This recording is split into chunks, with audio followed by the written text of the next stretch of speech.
एक छोटी सी धारा के रूप में बर्फ से पिघलकर निकलने वाली एक ऐसी नदी जो आगे चलकर इतनी ताकतवर हो जाती है कि यह भारत की सारी नदियों को पीछे छोड़कर सबसे ज्यादा पानी वाली एक महानदी बन जाती है। भले ही यह नदी विश्व के 10 सबसे लंबे नदियों में न गिनी जाती हो, लेकिन इसकी विशालता की वजह से इसकी तुलना अमेजन और नील जैसी महान नदियों के साथ किया जाता है। साथ ही बड़े से बड़े इंजीनियरिंग के बावजूद भी इस नदी पर पुल बना पाना बहुत ही कठिन रहा है। ये दुनिया की सबसे लंबी नदियों में गिनी जाने वाली और भारत, बांग्लादेश और चीन जैसे देशों में करोड़ों लोगों को जीवन दान देने वाली के रूप में विराजमान विशाल, विकराल और अद्भुत ब्रह्मपुत्र नदी। नमस्कार दोस्तों, स्वागत है आपका हमारे चैनल GKGS फैक्ट पर। आज हम बात करेंगे ब्रह्मपुत्र नदी से जुड़े कुछ रोचक तथ्यों के बारे में। ब्रह्मपुत्र नदी का उद्गम तिब्बत के साउथ में स्थित मानसरोवर झील से 60 किलोमीटर दूर तथा समुद्र तल से 5300 मीटर की ऊंचाई पर स्थित चेमायुंग डुंग नामक एक पहाड़ी में स्थित बर्फीला झरना मौजूद है। इसे स्थानीय लोग थाम चौक थाम बाग के नाम से भी जानते हैं।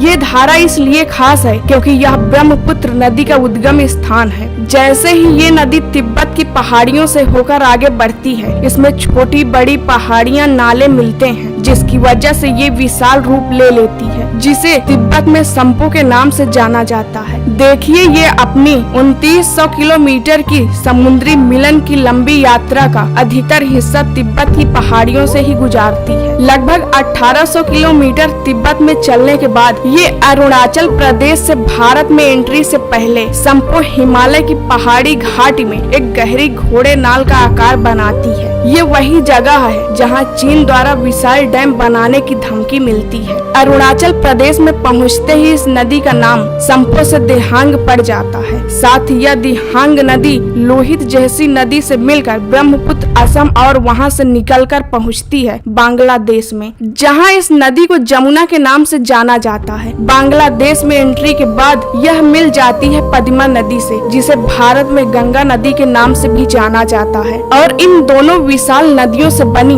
मेघना नदी अंत में बंगाल की खाड़ी में जाकर समा जाती है। इस तरह से ब्रह्मपुत्र नदी अपनी यात्रा को पूरी करती है। साथ ही ये नदी अपने मंजुली द्वीप के लिए प्रसिद्ध है, जो दुनिया का सबसे बड़ा नदी द्वीप है। मंजुली द्वीप असम के ब्रह्मपुत्र नदी के मध्य में बसा एक बड़ा द्वीप है। अपनी असीम ताकत और विशाल आकार के कारण ही शायद ब्रह्मपुत्र नदी दुनिया का एकमात्र नदियों में से एक है जिसका नाम पुरुष नाम पर है। ब्रह्मपुत्र नदी के घाटियों के जंगलों में जंगली जानवर एवं पेड़ पौधों में बहुत ही विभिन्नता पाई जाती है और ऐसे दुर्लभ प्रजाति भी पाई जाती है जिनका दुनिया में और कहीं भी अस्तित्व नहीं है। साथ ही जब यह नदी गंगा के साथ मेघना के रूप में समुद्र में मिलती है, तो वहाँ विश्व का सबसे बड़ा नदी डेल्टा बनाती है, जो कि इतना विशाल और पेड़ पौधों से भरा है कि उसे एक अलग ही वन के नाम से यानी सुंदर वन के नाम से जाना जाता है। सुंदर वन का जंगल इतना खास है कि इसे यूनेस्को द्वारा वर्ल्ड हेरिटेज साइट भी घोषित किया गया है। यह दुनिया का सबसे बड़ा टाइगर रिजर्व है, इसे रॉयल बंगाल टाइगर का बसेरा है। साथ ही इस जंगल के कुछ हिस्से में पूरी दुनिया से विलुप्त हो चुका व्हाइट टाइगर भी पाया जाता है, जो कि बेहद सुंदर और आकर्षक लगता है।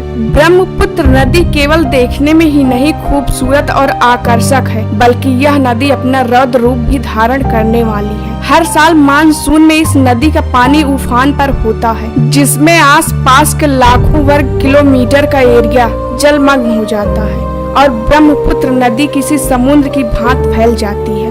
ब्रह्मपुत्र अपने आप में एक अद्वितीय और अद्भुत नदी है, जिसकी मिसाल दुनिया में और कहीं नहीं मिलती। अगर आपको वीडियो पसंद आया हो तो वीडियो को लाइक करके चैनल को सब्सक्राइब जरूर करें।